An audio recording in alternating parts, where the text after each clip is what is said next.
Corona से निपटने में केजरीवाल सरकार पर नाकाम रहने का आरोप लगाते हुए बीजेपी ने दिल्ली में 9 जगहों पर प्रदर्शन किया। राजघाट के पास प्रदर्शन कर रहे दिल्ली बीजेपी के अध्यक्ष मनोज तिवारी को पुलिस ने हिरासत में ले लिया।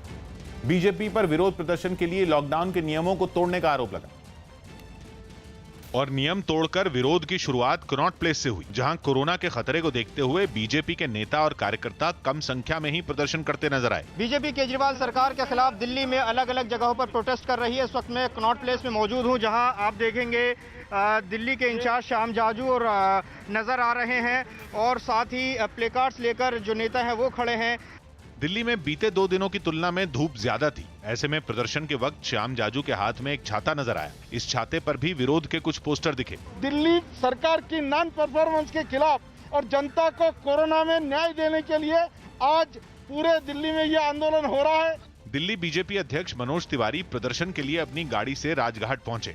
यहां भी प्रदर्शनकारियों ने आपस में दूरी बनाकर केजरीवाल सरकार की नीतियों का विरोध किया। मनोज तिवारी ने प्राइवेट अस्पतालों में ज्यादा फीस लेने और सरकारी अस्पतालों में बदइंतजामी का आरोप लगाया। बगैर इजाजत प्रदर्शन करने की वजह से पुलिस वाले बीजेपी नेताओं को हिरासत में लेकर बस से राजेंद्र नगर थाने ले जाते नजर आए। हालांकि मनोज तिवारी ने दावा किया कि उन्होंने किसी कानून का उल्लंघन नहीं किया। हम लोग अपने प्रोटेस्ट को सोशल डिस्टेंसिंग में कर रहे हैं, फिर भी हम पुलिस का सम्मान करते हैं। भारतीय मुक्केबाजी महासंघ ने खेल रत्न अवार्ड के लिए नामों की सिफारिश की। भारतीय मुक्केबाजी महासंघ ने अमित पंघाल और विकास कृष्णन के नाम की सिफारिश खेल रत्न अवार्ड के लिए की।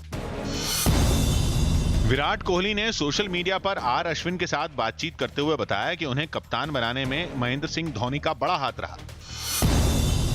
दिल्ली सरकार ने एक आदेश जारी कर ई पास दिखाकर लोगों को दूसरे राज्यों से आने की मंजूरी दी, जबकि इमरजेंसी सेवाओं से जुड़े लोगों पर भी कोई रोक नहीं लगाई गई। दिल्ली में आम आदमी पार्टी के सांसद संजय सिंह ने 9 बसों से बिहार के मजदूरों को उनके गांव भिजवाया। गृह मामलों की संसद की स्थायी समिति की 3 जून को होने वाली बैठक टाल दी गई। कई सांसदों ने लॉकडाउन की बंदिशों की वजह से इसमें शामिल नहीं होने की बात कही थी। भारत के खिलाफ पाकिस्तान की एक बड़ी साजिश को सुरक्षा बल ने नाकाम कर दिया। जानकारी के मुताबिक पाकिस्तान की तरफ से भारतीय सीमा में घुसपैठ की कोशिश कर रहे 3 आतंकियों को सुरक्षा बल ने मार गिराया।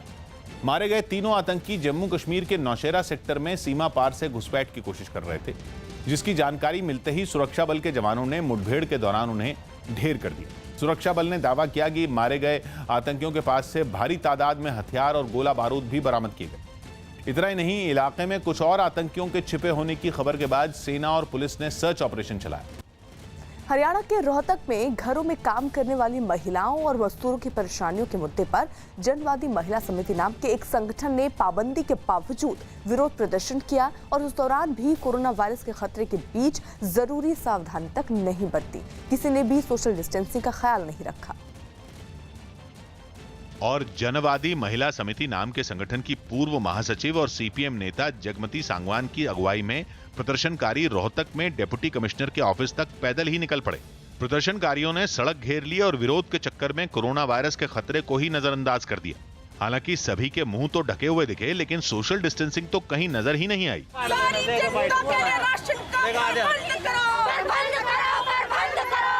इस बीच एक महिला सभी से एक दूसरे से जरूरी फासला रखने और कतार बनाने की अपील करती दिखी, लेकिन उसका भी कोई खास असर नजर नहीं आया।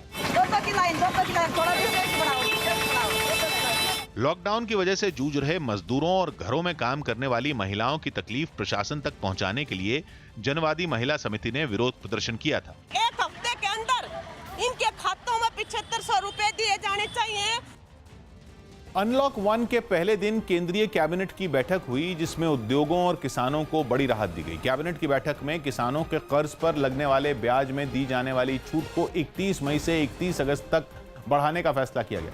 साथ ही 14 फसलों के न्यूनतम समर्थन मूल्य को फसल की लागत से 1.5 गुना तक बढ़ाने का फैसला भी किया गया। इसके अलावा एमएसएमई यानी छोटे लघु और मध्यम उद्योगों को संकट से उबारने के लिए 20,000 करोड़ के पैकेज का ऐलान किया गया और एमएसएमई की शेयर बाजार में लिस्टिंग का फैसला भी किया गया।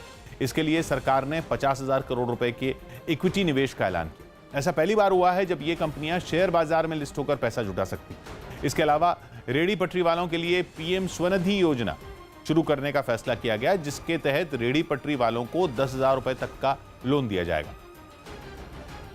11 करोड़ से ज्यादा जॉब्स एमएसएमई ने दी है।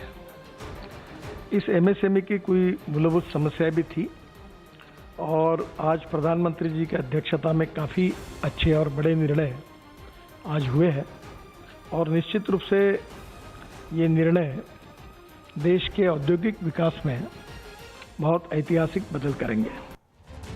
चीन के साथ सीमा विवाद को लेकर भी गृह मंत्री अमित शाह ने अपनी राय रखी। अमित शाह ने साफ किया कि भारत अपने हितों से समझौता बिल्कुल भी नहीं करेगा। चाइना ने अभी जो हाल में हांगकांग के संग और ताइवान के संग भी करने की कोशिश की है, उससे उनका इंटेंट साफ नज़र आता है।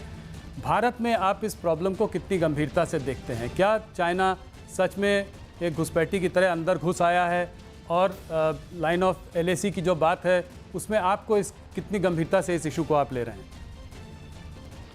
देखिए, एलएसी की सवाल को कोई राष्ट्र, कोई सार्वभौम राष्ट्र हल्के से नहीं ले सकता। अभी सेना के स्तर पर और डिप्लोमेटिक स्तर पर बातचीत चालू है, मगर मैं एक बात आपको कह देता हूं, नरेंद्र मोदी सरकार हमारी सीमाओं और हमारे सार्वभौमत्व के साथ एक किंचित मात्र भी समझौता नहीं करेगी। हम इसके रक्षा के लिए अडिग खड़े रहेंगे।